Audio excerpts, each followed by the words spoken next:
Hey guys, welcome to the Daily Dose. It is Monday, March 16th, 2026. Hope you're doing well.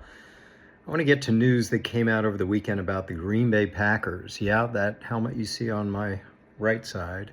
There's news. Ed Policy is the new president, and he made some comments to Sports Business Journal about we're falling behind. We may need some different kind of revenue streams, different kind of competitive balance restraints in the NFL. It kind of caught a lot of people by surprise because the Packers are considered such a stable franchise, and I know them so well, and they are. The question is about the future.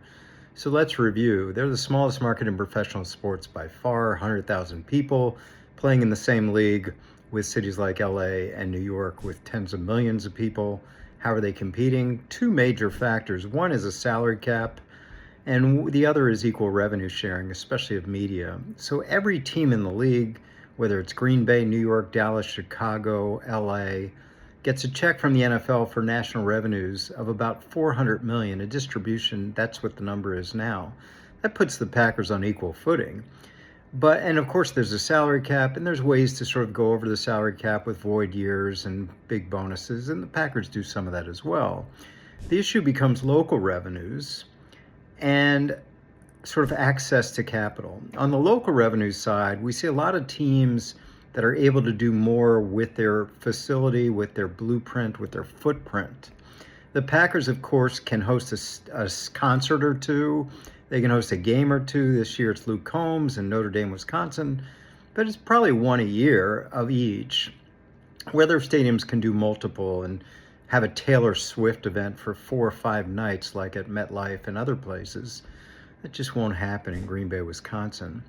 The access to capital part is we've seen over the past 2 years fractional shares of franchises for hundreds of millions of dollars, teams cleaving off 2%, 5%, even 10%.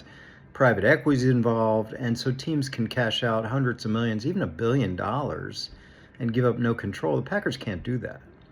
So what he's doing is sounding an alarm for the future.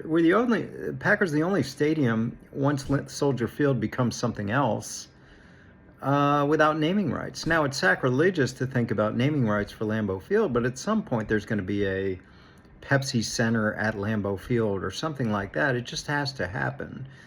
So what we're seeing is Ed Policy sounding alarm, not anytime soon, but for the future, because the NFL is baked into competitive balance. Is competitive balance going to be skewed when these access to capital markets become much more different than what Green Bay can access? And of course, when local revenues go crazy as they are starting to with things like concerts and other events in the stadium. Just something to keep an eye on, and I wanted to give a comment here as a Packers guy. So chew on that, and we'll talk about it another time. Thanks. Talk to you later.